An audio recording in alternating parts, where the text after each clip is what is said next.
Peter B. Collins. Peter B. Collins News and Comment. It's Thursday, April 11th, 2019. Your humble host snuck in a day off yesterday, went to Lake Tahoe, had a fine day skiing and clearing my mind. And when I woke up this morning, the news that I had dreaded for some time had already broken. Last weekend, I did 2 stints on the Julian Assange online vigil and talked with many great people across the globe who have a concern about Julian Assange's fate because it is so intrinsically wound up in the future of journalism. And I recognize that Julian Assange is not a warm and fuzzy figure. Many people detest him for various reasons. There's some people who believe the false charges of rape or sexual assault that were brought against him that led him to seek refuge at the Ecuadorian embassy in London almost 7 years ago. And you must consider that he has been smeared more than almost any person alive in those 7 years. And so today, the government of Ecuador withdrew its asylum protection. And they brought the Metropolitan Police, the Bobbies of London, into their sovereign embassy. And they gave them Julian Assange. This is an act of great ignominy. It is a betrayal. And it will lead to a crackdown on the publication of secret information, whether that information should have been secret or not, whether that information was true or not. And this is a turning point to fascism. As governments clamp down to protect secrets of war crimes, of criminal violations of financial laws, and of other perfidy that they would prefer to keep out of view of the little people who they claim are those whom they serve. And so this is an injustice of grave proportions, with deep implications that we will face for a long time to come. And it's not just about Assange. It is about the freedom of individuals to express themselves, our First Amendment right to free speech, the right to publish. Many of the news organizations that have benefited either financially or just in terms of their own credibility by publishing material that had been delivered surreptitiously to WikiLeaks, they will get out of the way. They'll put aside First Amendment concerns, journalism concerns, because Julian Assange is profoundly unpopular. The Democrats want his head because they think that he conspired with Russia to give Trump the election in 2016. And the Republicans have no use for anybody who won't keep state secrets and cover up the crimes of Republican leaders of the past. Now, Democrats do a lot of covering up, too. I don't want to in any way appear to exonerate them. So what is curious is that there is a single charge that has been unsealed. And I have the indictment here. I've linked to it. You can read it for yourselves. There's a link in the show file at peterbcollins.com. So we start with the coverage of the New York Times. The United States has charged WikiLeaks founder Julian Assange conspiring to hack a computer. The single charge was filed a year earlier in March of 2018 and has been kept under seal. Now, that seal was almost broken last November when somebody on the Mueller team inadvertently cut and pasted some of the language from an Assange document onto the document of another case. By now, you've probably seen the video that will be looped repeatedly on cable news channels of Assange being shackled, hustled out of the embassy. He did resist. He protested that his arrest was unlawful.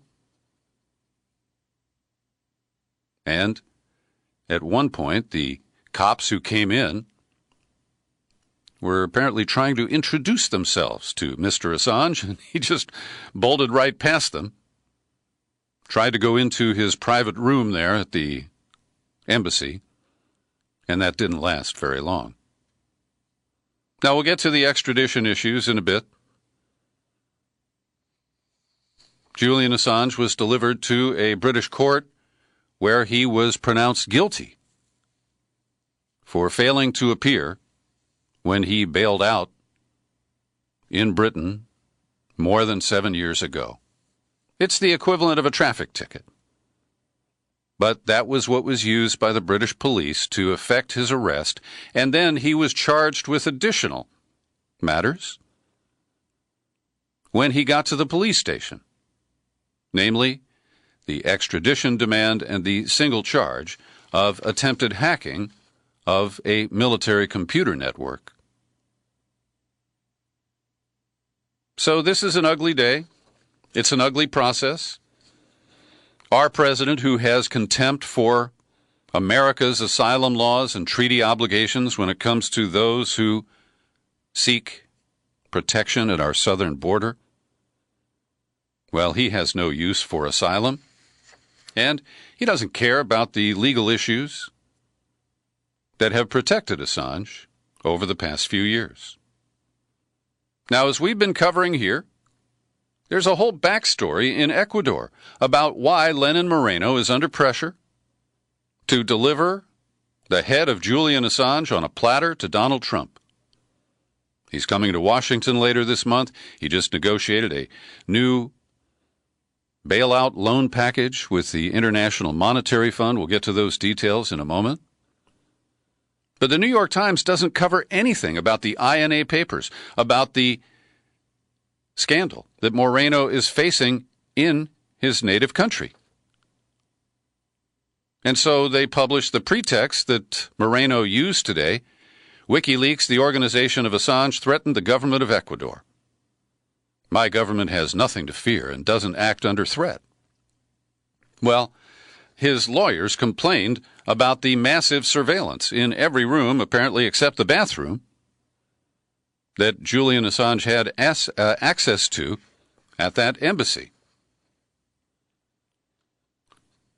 So, as we look at the coverage, next I turn to the Washington Post, and at least they, in the second paragraph, note, the narrow case focused solely on a handful of interactions with former Army intelligence analyst Chelsea Manning 9 years ago suggests the Justice Department is hoping to avoid a fight over the First Amendment.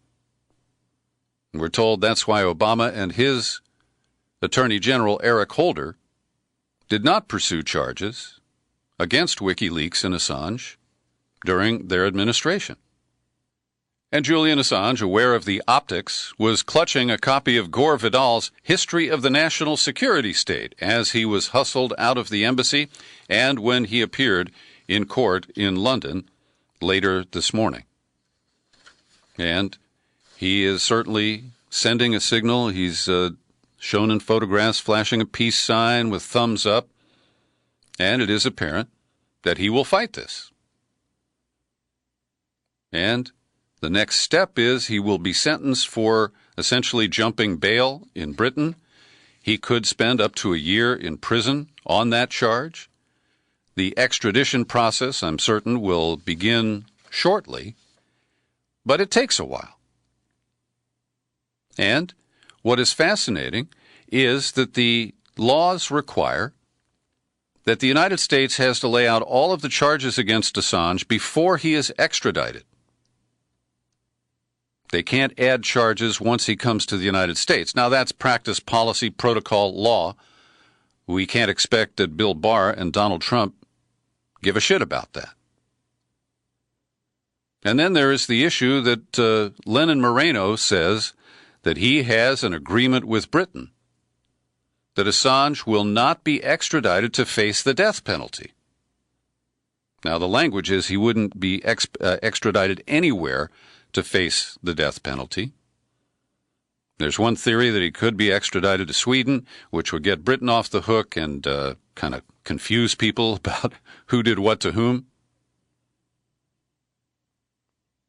And what's fascinating is how the corporate media outlets make it clear that this is not about Russiagate, but they inject a lot of Russiagate into their coverage.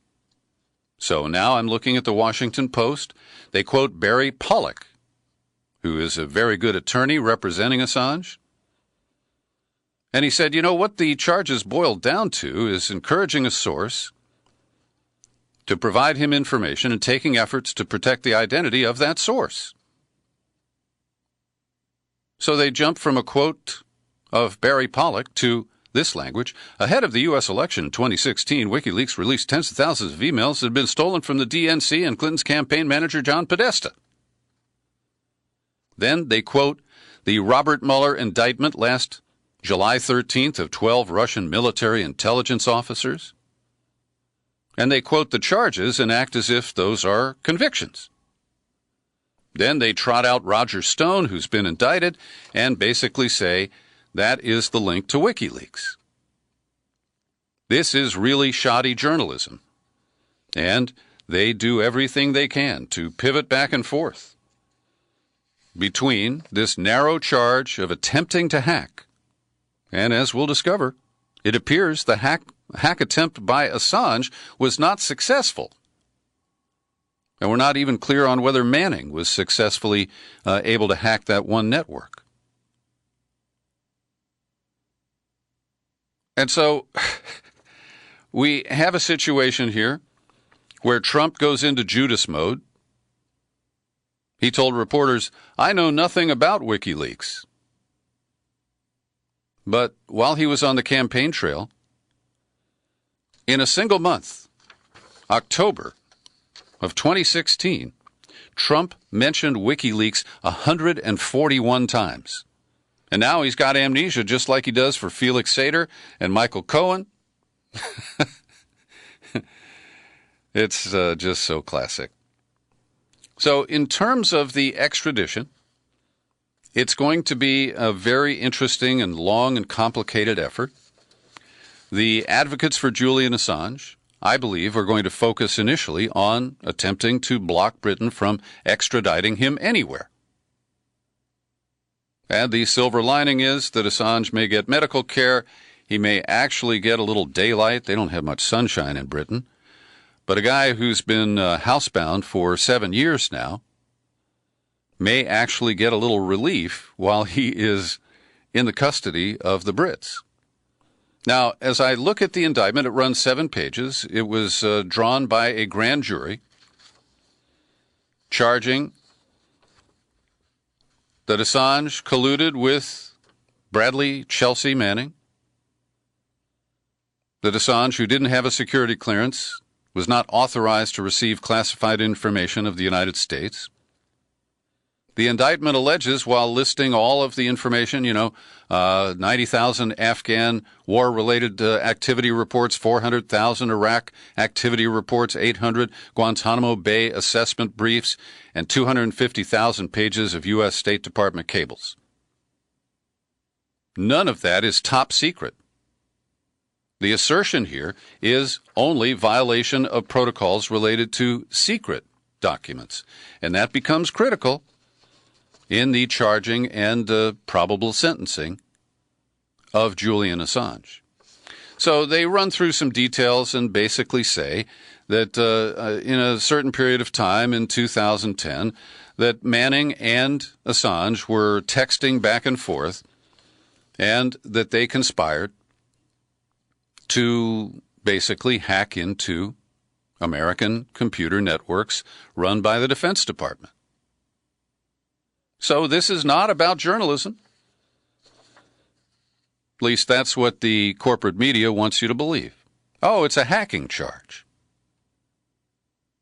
And will the government continue to avoid charging something related to the Espionage Act or related to the performance of a journalist in collecting and disseminating information? Also, I want to take a look at BuzzFeed, this young hipster outlet with all the listicles, 10 ways Kim Kardashian's going to get a law degree. And their reportage is pretty cut and dried, pretty just the facts, ma'am. They don't mention really anything about journalism and whether Julian Assange deserves protection for operating as a journalist. And they also don't cover any of the controversy with the INA papers and the domestic scandal in the nation of Ecuador. They want to be just like the Post and the Times. To be fair, the Washington Post does make a reference in passing at the domestic problems that Moreno is facing. And if you only read one thing today, click on the link to Jimmy's Llama. That's the name of the reporter who filed this lengthy dispatch at Mint Press News. It was published yesterday before the author knew that Julian Assange would be grabbed. It gives great detail about the INA papers, about some of the actors in Ecuador, including a friend of Donald Trump's who also lobbies for Chevron. Her name is Yvonne Baki. There's a picture here of her with Donald and Melania Trump visiting Ecuador many years ago. She was invited to the Trump inauguration. She has lobbied for Chevron. Chevron has the long-running dispute with Ecuador and the Ecuadorian courts about that almost $10 billion judgment for what Texaco did to the environment in Ecuador before Chevron took over Texaco. It goes into details on the recently executed deal for $10.2 billion in IMF loans to Ecuador after the predecessor of Moreno, Rafael Correa, kicked the IMF out of the country in 2007. So there's a whole lot to the backstory, and it takes the scrappy outlet Mint Press News to bring it forward. I encourage you to read this piece, and you'll get a much better understanding of what may have motivated Lenin Moreno to take the moves he did. And in looking at The Guardian, arguably the outlet that benefited the most from Ed Snowden and from WikiLeaks and Julian Assange, oh no, they don't offer any sympathy, any arguments in favor of Assange. And they mention in passing at the end of their report, known in Ecuador as the INA papers, the scandal alleges Moreno corruptly benefited from an offshore account in Panama. Moreno denies any wrongdoing. That's it. So this is a period of real yellow journalism and media malpractice. Here's another example of the Washington Post. They say, right here in black and white, in bold type, technically, Assange appears to be in immediate legal jeopardy over something he did 9 years ago. That's the collusion with Chelsea Manning. Next paragraph, bold type. But his starring role in the 2016 election has been top of mind for the people in the government who've been pursuing him. But not Mueller. Mueller never contacted WikiLeaks or Assange or attempted to get their side of the story. And so the Democrats are happy to see Julian Assange in trouble, and they will not lift a finger, in my view, to articulate the right of journalists to publish, the right of journalists to receive classified information, even though it will impact their work for years going forward. It's really tragic, and in many respects, words fail me. Every day I pause for a moment here in the podcast to thank the people who support my work with your subscriptions, like Benny Alto. Gunnar Gunderson in the Middle East just renewed his annual subscription. Suzanne Bowen is the famous author right here in Marin County, California. And Aidan McAleer kicks in $5 a month. I'd like to hear your name. I'd like to say your name so you can hear it. All you have to do is take out a subscription. Visit peterbcollins.com, click on menu, then click on Become a Subscriber. When you land on the sign-up page, it's easy to make a choice. $5, $10, $20 a month. The $50 annual, if it's a new subscription, and you give me a mailing address in the continental U.S., earns you a bonus book you get to choose right now between Justin Frank's Trump on the Couch and the great book about climate change with the plans for adaptation called 2100. And I'd love to send either of those books to you with your new annual subscription, so please get on it today.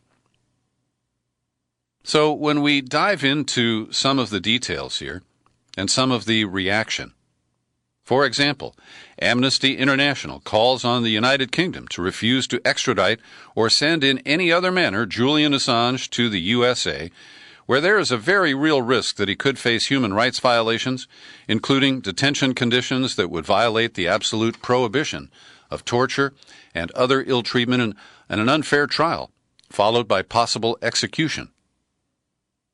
Now, this deal with Moreno and Britain may look good on the face of it. But once Assange is delivered to the United States, can you expect Trump and Bill Barr to honor those agreements? I sure don't. And so Trump today, in his denial, said, I know nothing about WikiLeaks. It's not my thing. Oh, jeez. Here's another comment about the extradition issue. If they can argue that new information has come to light since his extradition, extra charges could be brought once he arrives in the United States. Now, American prosecutors would have to seek the consent of the United Kingdom to bring further charges, but can you imagine that they would resist? I can't. No, I can't. And the judge in London who pronounced him guilty of skipping bail had to pile on. Justice Michael Snow, said his assertion that he has not had a fair hearing is laughable, and his behavior is that of a narcissist who cannot get past his own self-interest. His behavior through his counsel is shameful. I have no hesitation at all in finding Mr. Assange guilty. Yeah, that's real fairness, isn't it? You don't see any bias from the first judge that Assange encounters in this process. So one legal expert who is quoted in an article at the Washington Post on extradition, Eric Lewis, says that there are a couple of defenses that can be raised.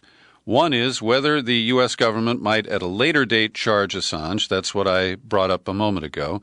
Britain could object to that, although this exception is usually waived by the extraditing country. Next, a political offenses exception. This involves whether Assange can make the case that he's being politically targeted. Well, that's a pretty strong issue. Will the UK courts evaluate it fairly? That's hard to know. And finally, under freedom of expression, Assange will emphasize that he was acting as a journalist, should not be criminally punished for his speech. In the United Kingdom, they don't have the same press freedoms as the United States, so that difference in standards could become important. Last summer, one of the top legal beagles at the New York Times, David McGraw, whose title is Deputy General Counsel for the newspaper, gave a speech out here in California in Anaheim to a group of judges and lawyers. He said that regardless of how one feels about Assange and traditional news outlets receiving the same kind of deference over publishing leaked materials, his prosecution would be a gut punch to free speech. Quote, I think the prosecution of him would be a very, very bad precedent for publishers. From that incident, from everything I know, he's sort of in a classic publisher's position, and I think the law would have a very hard time drawing a distinction between the New York Times and WikiLeaks. Later, he said, "Do I wish journalism was practiced in a certain way, like with the Times, the Post, the Wall Street Journal? Of course. But I also think new ways of publishing have their value. Our colleagues, who are not only challenging us financially, but journalistically, have raised an awareness that there are different ways to report. But if someone is in the business of publishing information, I think that whatever privilege happens to apply, whatever extension of the law that would apply, should be there. Because the question isn't whether he's a journalist. It's in that instance, was he committing an act of journalism? And I think that's a very clear statement, that Julian Assange is, in fact, a journalist. I mentioned Rafael Correa. He is the former president of Ecuador. He is the one who granted asylum to Julian Assange, and he is very angry and bitter about the action of his successor. He said, "Lenin Moreno allowed the British police to enter our embassy in London to arrest Assange. Moreno is corrupt. He's a corrupt man. But what he has done is a crime that humanity will never forget." He went on to say, "This will never be forgotten by the whole of humanity. One of the most heinous acts, the fruit of servility, vileness, and vengeance. From now on, and across the world, scoundrel and betrayal can be summarized in two words: Lenin Moreno." He also apologized to Christine Assange, Julian's mother. At consortiumnews.com, which has provided the best coverage of Assange and the vigils leading up to today, Ray McGovern, the former CIA analyst, made a few comments, and then he reposted the award that was given by the Sam Adams Award to Julian Assange several years ago. McGovern writes, "It's a very sad day for the rule of law. Today's broad daylight manhandling and kidnapping of Julian Assange from political asylum in the Ecuadorian embassy in London demonstrates in bas relief that in today's Anglo-America, the Magna Carta and the Bill of Rights are now quaint and obsolete, to use the words of pseudo-lawyer Alberto Gonzalez. He was George W. Bush's White House counsel and then Attorney General, and he famously had amnesia 149 million times when he was forced to testify before congressional committees. And I leave you with two final items. Commentaries from journalists. One from Whitney Webb. She writes for Mint Press News, and she left the United States and moved to Chile several years ago, apparently in view of the fascism that she sees dawning in America now. She writes, "With Assange in custody, his fate will mirror our own, as Assange's fate and that of journalists around the world, as well as the public itself, are increasingly intertwined. Those who are after Assange and seek to rob him of his freedom, the U.S. empire, the deep state, are after our freedom as well. If we remain silent as they jail, extradite, torture, or even kill this man, we may expect a similar fate for ourselves. It won't come tomorrow, next week, it could be years away. But make no mistake, the global empire, whose core is the U.S. government, will now be empowered to charge and imprison anyone it deems a threat to its operations. Those operations, including those that Assange helped expose, often involve the mass murder of innocent civilians, untold numbers of children among them, in order to loot the resources of other sovereign nations." She goes on. I've linked to it. I hope you'll read it. And Caitlin Johnstone, the Australian woman who really understands American politics, has already published a piece. Assange has been arrested for U.S. extradition. The time to act is now. And she lists a bunch of shameful things. That the police were let into the embassy by the Ecuadorian ambassador. Shame on Ecuador. Assange is an Australian. As of this writing, the Australian government has not interceded to protect its citizen. Shame on Australia. The U.S. government is setting a precedent which, if carried out, will constitute a grave threat to press freedoms the world over. Shame on America. The UK government is collaborating with the American government's efforts to imprison a journalist for publishing evidence of U.S. war crimes. Shame on the UK. The arrest warrant was issued under the Trump administration in full alignment with what the Trump administration has openly been saying about its agenda to silence WikiLeaks. Shame on Trump. Shame on anyone who continues to support him. The arrest is a Trump administration action, has nothing to do with the 2016 Russia nonsense, But the same Democrats who claim to oppose Trump and oppose his war on the press are cheerleading for Trump's prosecution of a journalist who told the truth. Shame on Democrats. Then she says, for the QAnon cultists, don't try to tell me this is a 5D chess move by Trump.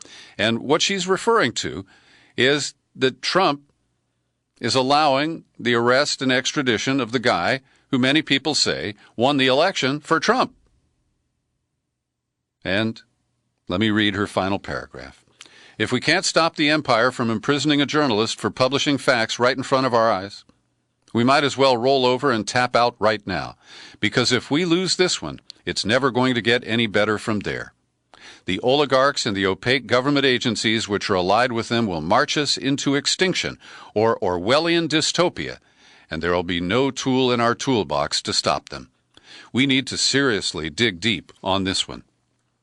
And lastly, John Zwiebel in Hawaii sent a link to a page that has a list of 200 quotes about fascism. And he recommends this one from Hannah Arendt. Before mass leaders seize the power to fit reality to their lies, their propaganda is marked by its extreme contempt for facts as such. For in their opinion, fact depends entirely on the power of the man who can fabricate it. Thanks for listening on this dark day. Feel free to share this podcast far and wide. You'll find it on YouTube. And I'm still Peter B. Collins. Happy trails to you until we meet again. Happy trails to you. Keep smiling.